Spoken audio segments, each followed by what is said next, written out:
Jangan putus asa, Wakil Ketua. Mungkin perusahaan sudah mengirim orang untuk menyelamatkan kita.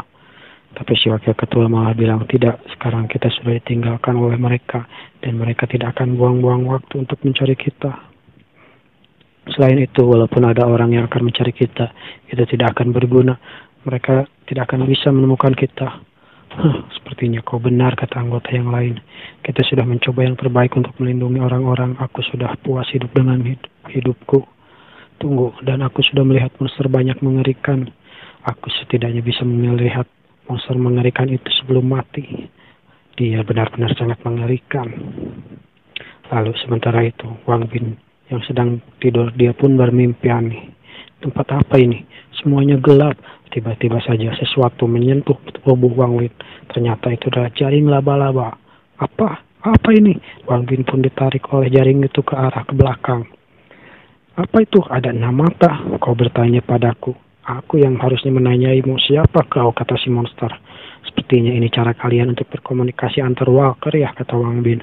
Benar, karena ini komunikasi akan membuat berkembang jadi kita lebih kuat, kata si zombie. Jadi apa kau mencari aku karena aku mengintip ingatan laba-laba kecil waktu itu, kata Wang Bin. Sebenarnya aku cuma meletakkan parasitku pada dia untuk menemukan tempat berkumpul manusia. Tapi aku tidak menyangka aku akan menemukan tubuh spesialmu.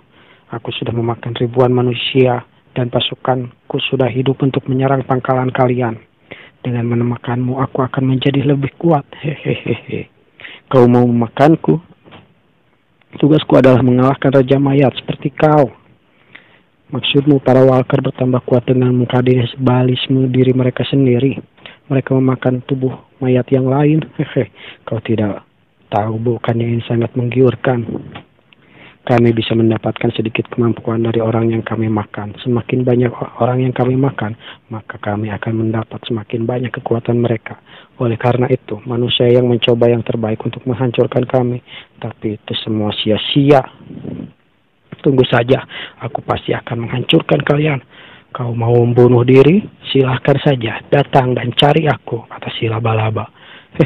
Aku tidak akan membuatmu langsung mati. Biar aku kunyah kau dulu pelan-pelan. Tunggu, kau mau apa? Lalu Wang Bin pun dia ambil dan diarahkan ke dekat mulutnya.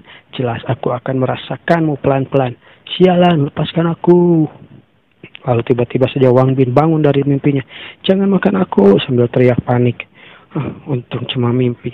Aku tidak mau mati terlalu cepat, kata Wang Bin. Tapi kenapa tanganku diborgol? Ternyata Wang Bin bangun dengan keadaan tangan diborgol. Jangan marah, bukannya ini yang kau mau. Ternyata di sana ada 2 sosok. Wah, polisi, kata Wang Bin. Ternyata itu adalah Miao dan Yue yang sedang bercosplay menjadi polisi. Kata Sister Miao, kau besok akan pergi, jadi aku akan memberimu hadiah malam ini. Kau harus bersenang-senang malam ini, kata Miao. Aku pasti sebelumnya menyelamatkan galaksi. Terima kasih, Dewa. Kalau begitu aku datang, sambil sangi. Wang Bin pun menuju mereka, namun yang terjadi Miao malah menghajar Wang Bin. Kenapa? Sepertinya kau tidak paham. Kali ini kami yang akan menghukummu. Kau tidak boleh mengambil inisiatif, kata Miao. Cepat katakan kejahatan yang kau lakukan, sambil menggesek-gesek. Yue pun datang. Karena kau mau bekerja sama, aku akan menghukummu dengan hukuman mati, kata Yue. Walaupun adegannya seperti ini, Oke, seperti ini. Dialognya gawat, sepertinya tahanan sangat kuat, kata Yue. Begitu ya. Ya, begini ya. Ibaratnya itu si Wang Bin kecil itu adiknya. Oke. Begini, bayangin aja sendiri lah. Begini juga. Oke. Sabar. Tunggu, masih ada. Waktu interogasi kalian sudah selesai. Sekarang giliranku, kata Wang Bin sambil melepaskan borgol. Iya. Sekarang waktunya debutku, kata si adik. Anjing.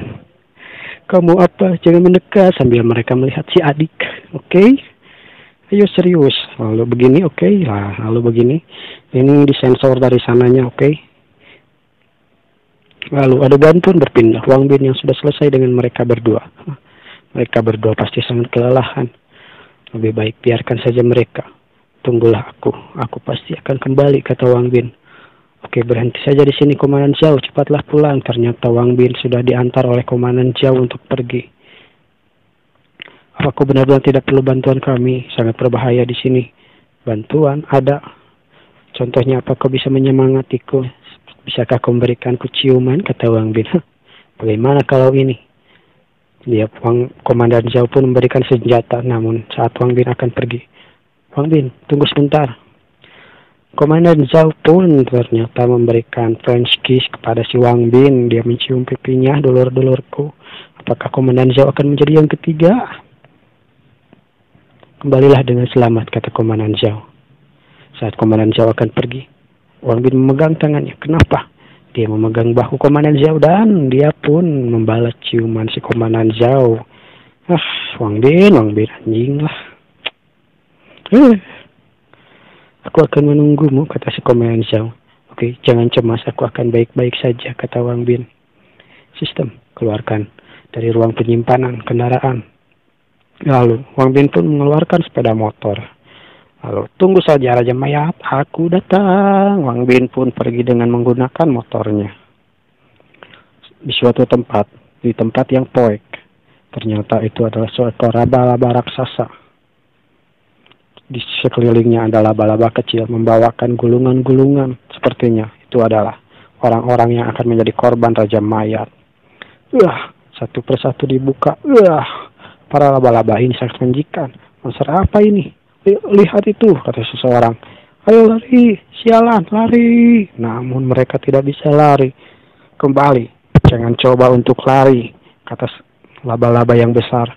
Lalu seseorang pun dipacul tonggongnya. Ya, tapi aku harus tenang, jangan takut yang lainnya. Bagaimanapun kalian semua punya giliran, kata si laba-laba. Ternyata seseorang keluar dari mulut laba-laba yang paling besar di sana. Dan laba-laba yang kecil dan para laba-laba yang besar, cukup besar juga, mereka semua menunduk. Para laba-laba itu berlutut. Kau pasti tuan mereka kan, kata manusia. Apa kau akan menyelamatkan kami?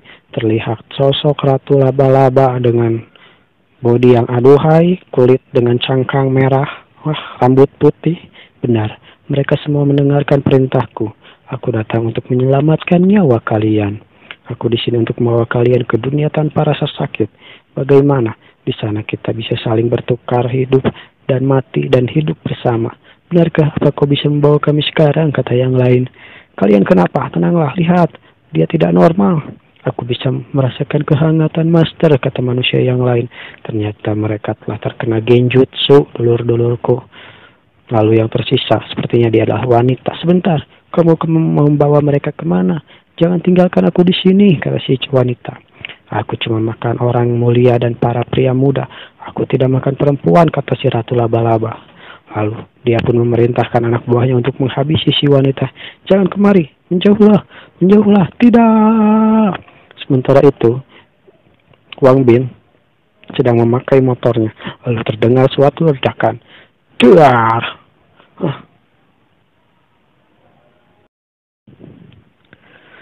Ternyata itu adalah Zhang Sheng yang sedang dikepung oleh para zombie.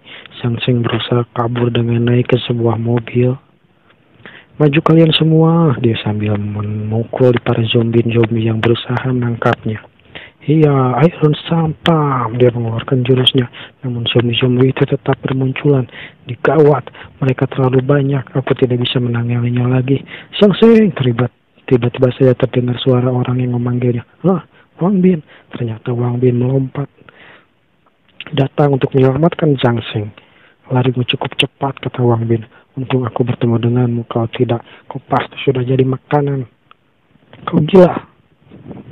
Kalau kau tidak keluar dari sini bersama, aku akan pasti jadi makanan juga. Kau tahu? Bodoh, apa kau tidak memperhatikannya? Terlihat zombie-zombie yang tadinya sedang mengamuk, kini mereka terlihat sangat tenang. Tadi mereka sangat brutal, tapi sekarang mereka sangat diam. Apa yang terjadi? Kata Zhang Sheng. Pergilah, Wang Bin berteriak. Lalu zombie-zombie itu pun pergi. Zhang Sheng pun yang terlihat kagum. Apa ini? Bagaimana caranya kau? Dia terlihat heran. Lalu mesin pun berpindah ke malam harinya. Wang Bin dan Jiang Cheng terlihat sedang memasak sesuatu. Selesai, kata Wang Bin, kita bisa masak dan makan minum di sini selama ada api. Wang Bin, sekarang kau bisa jelaskan bagaimana caramu menakuti para walker tadi, kata Jiang Cheng. Karena mereka tahu aku sudah pernah membunuh Raja Zombie, Raja Mayat sebelumnya, jadi mereka takut padaku, kata Wang Bin. Mereka tidak mau menggangguku, aku tidak percaya kecuali kau menunjukkannya lagi, kata Jiang Cheng. Aku juga mau nanyai sesuatu padamu. Apa kau berencana memakai sepeda untuk mencari adikmu? Di sini sangat berbahaya, selain itu jaraknya masih lebih dari 100 kilo lagi. Tidak ada pilihan lagi, kata Jiang Cheng. Aku sudah meninggalkan tim pembersih dan dokter Su bilang aku tidak boleh mendapat bantuan apapun. Dari mana kau dapat senjata? Aku menemukan semua senjata itu saat menjalankan misi di luar, terus aku menyembunyikannya dengan pemikiran mungkin suatu hari akan berguna. Bagaimana pistol ini? Sudah cukup untuk membersihkan para zombie? Apa kau sudah bodoh, kata Wang Bin. Dulu aku selalu ingin jadi tulang punggung bersama adikku, jadi aku pindah ke area yang lebih aman. Sebenarnya aku menerima permintaan untuk penugasan tim ini, tapi takdir adikku masih sedikit buruk, jadi aku mau dia mengambil kesempatan ini juga berkontribusi. Tapi aku tidak menyangka adikku malah berakhir seperti ini. Sambil menepuk kepalanya, Jiang Cheng terlihat sangat menyesal. Wang Bin berusaha menghiburnya. Sepertinya kau dan Daisy cukup mirip, kalian sama-sama sayang adik dengan kalian, ya. Daisy punya adik juga. Ya, hubungan mereka sangat baik. Mungkin karena dunia kiamat, kurasa kalian semua sangat mencintai keluarga kalian, kata Wang Bin. Kau salah, tapi kiamat ini meningkatkan keegoisan orang-orang. Kiamat ini seperti cermin sihir dan sifat manusia tidak bisa menahannya sama sekali, kata Jiang Cheng. Orang tua kami bercerai, kami dibawa oleh ayah kami. Sebelum kiamat dia membuka toko perbaikan sepeda, tapi masalah ini dimulai ketika dunia mulai kiamat. Walaupun ayahku pergi mencari makanan tiap harinya, tidak ada orang yang membantu dengan kuatas sakit seperti ayahku. Setelah kami merasa kelaparan sangat lama, suatu hari ayahku membawa ayam panggang yang sangat enak. Meskipun aku bertanya-tanya dan merasa curiga dari mana ayahku membawa ayam itu, aku dan adikku tetap saja tergiur oleh ayam itu. Kemarilah, gadis kecil, ayah bawa yang paling enak. Kita sudah lama tidak makan daging, kan? Aku merasa aneh. Dia hanya memberi makan pada adikku. Makanlah, ayah sudah makan tadi. Kakak, ini 2 paha ayam. Kita bagi satu-satu, oke? Apa kau tidak membagi semua paha ayam, ayah? Paha ayam itu pada adikmu. Sambil berteriak ayah itu marah kepada si Jiang Cheng. Aku minta maaf. Ayah, aku tidak akan makan pahanya, kata Jiang Cheng. Ayo, ayah juga menemukan sebuah air, minumlah sendiri. Wah, sebentar adiknya diberi jus. Wah, jus, sudah lama aku tidak minum jus. Saat itu aku berpikir, ayahku cuma membeda-bedakan kami, tapi aku tidak menyangka ayah sudah membuat perhitungan yang sangat bijak. Lalu saat tertidur, tiba-tiba aku mendengar sesuatu. Lalu aku melihat adikku dibawa oleh ayahku. Kemana kau akan membawa adik, ayah? Kemana? Sudah, tidur saja. Lanjutkan tidurmu. Tidak usah tahu apa yang orang dewasa lakukan. Lalu aku melihat seseorang mengendarai mobil mewah. Wah, suami, lihatlah wajah kecilnya. Dia benar-benar terlihat seperti bayi. Ini pasti takdir dewa yang mempertemukan kita dengan anak kita yang hilang, kata orang itu. Kenapa kau menjual adik? Rupanya mereka menjual si adik. Ada apa? Apa kau belum membicarakan ini, kata keluarga itu. Sudah, bawa saja ini. Aku tidak akan memberikannya pada kalian. Jiang Cheng pun marah dan melompat. Namun yang terjadi, dia malah dihajar oleh si bapak. Diamlah, apa ini giliranmu untuk bicara? Hei, apa kalian belum memutuskannya? Kami akan pergi. Jangan sesali ini lagi, ya, kata keluarga itu. Kenapa sangat ribut? Apa yang terjadi? Rupanya keributan mereka memancing orang-orang yang untuk melihat. Sayang sekali di saat seperti ini, makan lebih penting dari apapun, kata orang-orang. Jangan salahkan aku tidak kasar. Kalau adikmu terus bersama kita, dia cuma akan mati kelaparan. Ayo kembali.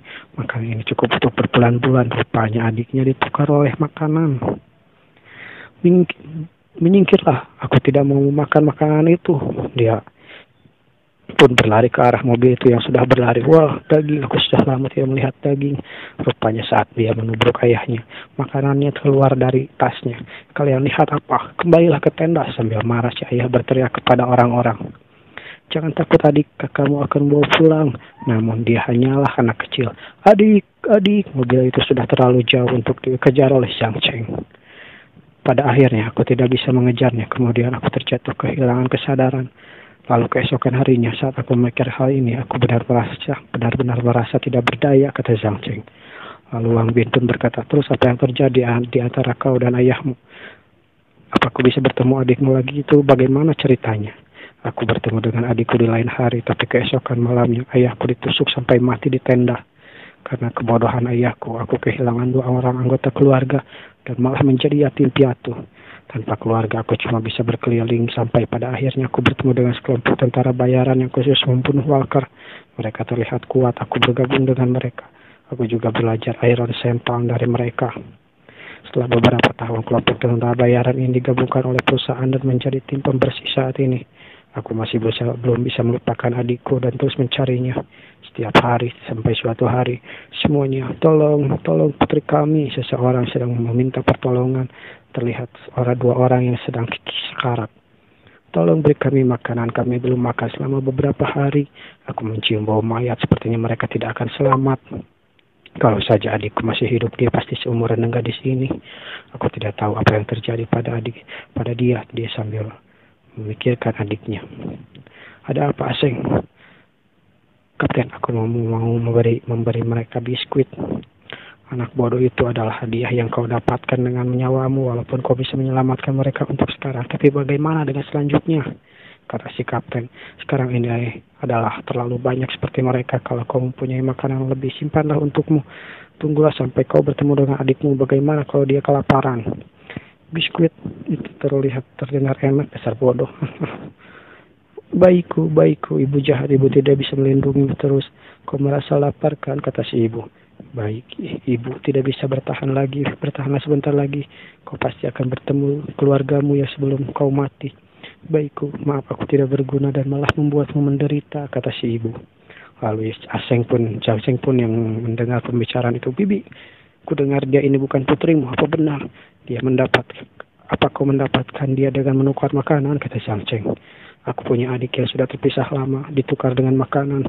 Setelah dilihat lebih dekat, ternyata dia benar-benar mirip dengan adikku. Apa dia benar-benar adikku, kata si Zhang Cheng. Siapa kau? Jangan sakiti anakku, kata si ibu sambil takut. Jangan panik, Bibi, aku bukan orang jahat. Kalau menurutmu gadismu itu adalah adikmu, kau harus punya bukti, buktikan. Aku punya foto adikku di dompet. Ini terjadi sebelum adik dijual oleh ayahku. Lihat, Bibi, dia adalah adikku. Lihat apa wajahnya seperti anakmu saat kecil. Dia benar-benar mirip dengan anakku, kata si Bibi. Aku ingat tempat adikmu dibawa pergi. Jelas aku ingat. Dia diambil dari tempat berkumpul di Jalan Renim Barat. Sepertinya kau benar-benar keluarganya. Syukurlah, Aseng, akhirnya kau bisa bawa ke perusahaan dan melakukan tes DNA dengannya. Baguslah, akhirnya ada orang yang merawat anak ini, kata si Bibi. Akhirnya aku bisa istirahat. Ada apa, Bibi? Apa kau sakit, Bibi? Kata si Zhang Cheng. Bibi. Ternyata dia mati. Bibi, sudah lama menjaga adikku. Sekarang dia sudah bertemu denganku. Kau bisa pergi dengan tenang, Bibi, kata si Zhang Cheng. Dia benar-benar merawat adikku, seperti anaknya sendiri, dan aku sangat berterima kasih pada Bibi itu. Kalau bukan karenanya, aku tidak akan bisa melihat adikku lagi. Walaupun kedengarannya dramatis, tapi rasanya pasti sangat bahagia, kata Wang Bin. Dewa mempertemukanku lagi dengan adiknya. Aku bersumpah untuk melindunginya, walaupun aku harus mati, kata si Zhang Cheng. Jangan khawatir, anakku ada di sini. Adikmu pasti akan ketemu, kata Wang Bin. Wang Bin, sebelumnya aku menghinamu, tapi aku tidak menyangka kalau kau adalah orang yang paling kuhormati. Terima kasih banyak, Wang Bin. Airnya sudah mendidih. Ayo kita masukkan mie instannya. Apa aku tidak salah dengar? Apa aku punya mie instan, Wang Bin? Lalu dia terlihat mengeluarkan mie Indo. Mie instan itu bisa ditukar dengan jet pribadi di pasar gelap. Ngomong apa? Aku menemukannya sebelum ini. Kau tidak usah berlebihan, kata Wang Bin. Selain itu jarang-jarang membuat Azul menjadi kawan. Jadi aku harus menghiburmu dengan hal bagus, bukan? Kata Wang Bin. Ayo kita buat mie ini sebagai pengganti anggur. Setelah itu kita akan menjadi saudara. Mie instan ini belum cukup. Kita tambahkan sosis. Oke, sosis pun dimasukkan ke dalam mie. Lalu sayur-sayurannya, lalu ini bumbunya, dan selesailah. Inilah mie instan. Ayo kita makan. Cobalah sumpitmu. Terima kasih, Wang Bin.